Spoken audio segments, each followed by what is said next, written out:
I played Zagara to level 25. Here's what I learned. I'm just gonna say it. Zagara is a good hero. To be clear, Zagara is a good hero like a drill is a good tool. Both great for their purpose.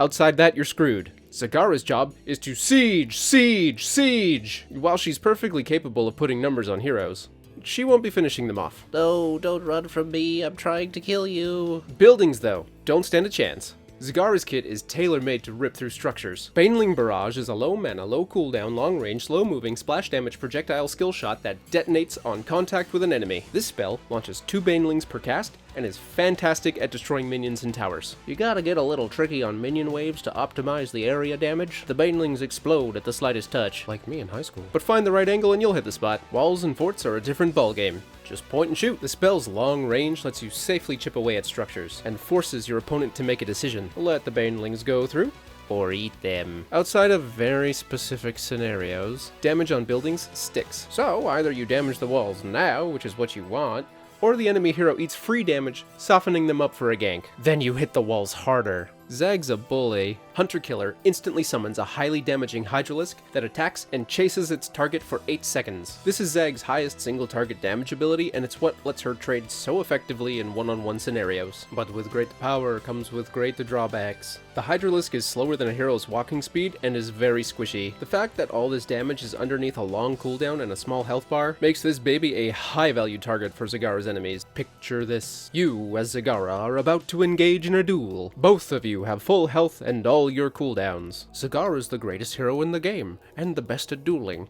I know everything. I watched Fox's videos. So, you stride confidently towards your opponent, eager to display your superior gaming skills by pushing W. They immediately kill the Hydra and now you have no damage. Now what? Should have done some poke damage with your other skills first. By themselves, Zagara's skills are not very threatening. But you're not by yourself. You are the swarm. Whittle the enemy's health down so when the Hydra comes out, between it, you, your other spells and summons, and the minions if they're around, your foe has no time to murder your child. They gotta leave, and then your babies can do what they do best.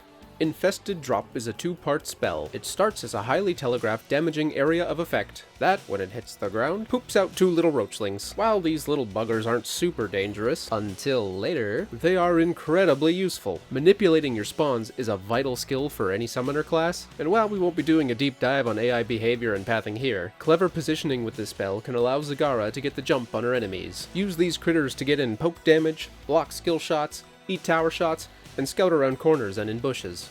This spell and her trait are key components to the utility Zagara brings to the team. Vision! I don't need vision, Fox. I just use my brain and I guess where the enemy is. Sure, yeah, that's allowed. Game sense is a real skill, and there's only so many places for people to be. But what about those other idiots on your team? They don't pay attention. And you're not going to use the in-game chat to communicate. Everyone knows you should only be typing if you're angry, and using pings?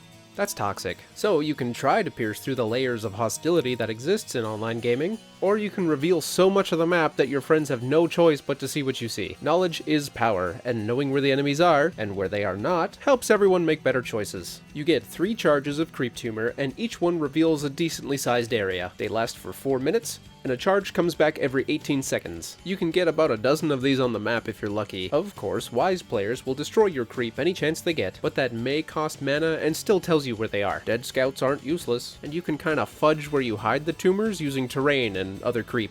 Plopping these Pustulant Palps properly provides glimpses of opponents' positions, permitting pals to possess preferable places in the impending teamfight. Also, you and your summons move faster on creep, so you can ski-daddle when things get hot. Nidus Network turns Zagara into a global hero. As long as there's creep around, this ult lets you quickly jump between worms to clear waves, defend structures, or to get to teamfights quickly. A little bit of foresight is required to set up a Nidus Network, but creep lasts a while, so you can have it ready to go by the time you hit level 10. You also get some nice bonuses on top of the map-wide utility. Zagara will regenerate 10% of her health and mana every second while she hides in the wormhole, which is great because you're going to be using a lot of both. Also, your creep spreads further, granting more vision and making the tumors easier to hide. Also, attacking on creep will reduce all of your cooldowns by 0.4 seconds per attack, as if you need another reason to goop up the map. But there is an issue with this ultimate. It's kinda selfish. Sure, you get more vision and more cooldowns, but if you're not a fan of the tactical Nidus, this ability really only benefits Zagara. It could tempt you into being somewhere you're not supposed to be, or hiding in your healing hole while your team dies. These issues stem more from the player than Zagara herself, but we'll get into that later. Zag's other ult, Devouring Ma, can make or break teamfights. This spell summons an impassable maw, blocking an area and devouring anyone caught in its radius. In uncoordinated play, it can ruin your team's combo. Enemies caught inside the maw are held in stasis,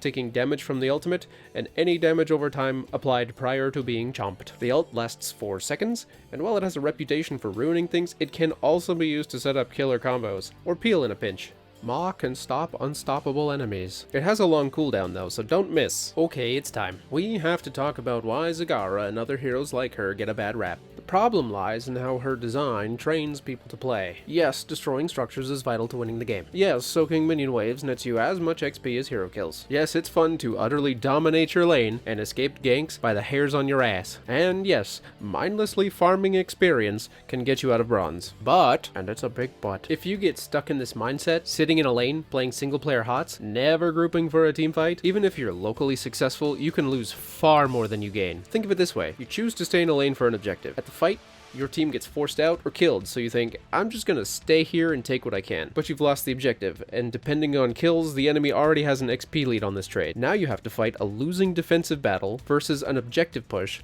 or risk dying for a fort in a lane. If your team is wiped, you are up 1 fort, but potentially down 1 to 3 forts, plus all of the hero deaths in terms of experience. And if you dig your heels in and commit to farming XP, you have to climb even higher to get out of the deficit that's been created. You could get value skipping the first objective on some maps, but if you don't communicate your plans and everyone is on board, you risk turning your team against you. It's better to potato together. If your team is getting picked off here and there between objectives, there's not much you can do. Pray it stops and try to gain value elsewhere. But if your friends die 4 versus 5 because you were late, I hope you brought some burn cream because you're about to be flamed. Zagara can provide her team with a lot of upsides, covering holes in their defenses, scouting, and putting out consistent damage. The challenge lies in overcoming the incentives baked into her kit and knowing when and where you're supposed to be. On a lighter note, here's some fun talents. Serrated Spines at level 7. I'm just kidding. Corrosive Saliva at level 16 gives % damage to the Hydra Lisk and Roachlings. Given that you can have up to 4 entities attacking a target at once for base damage, and now for 1.75 of total HP per strike, this talent can catch people off guard by utterly melting their health bar. Mutalisk, also at level 16, reduces W's cooldown and replaces the Hydra with a flying Mutalisk. The Muta is better at chasing heroes, has a bouncing attack for multi-target damage, and lasts longer. Throw it on a minion wave and join the team fight. Looking forward to reactions on this video.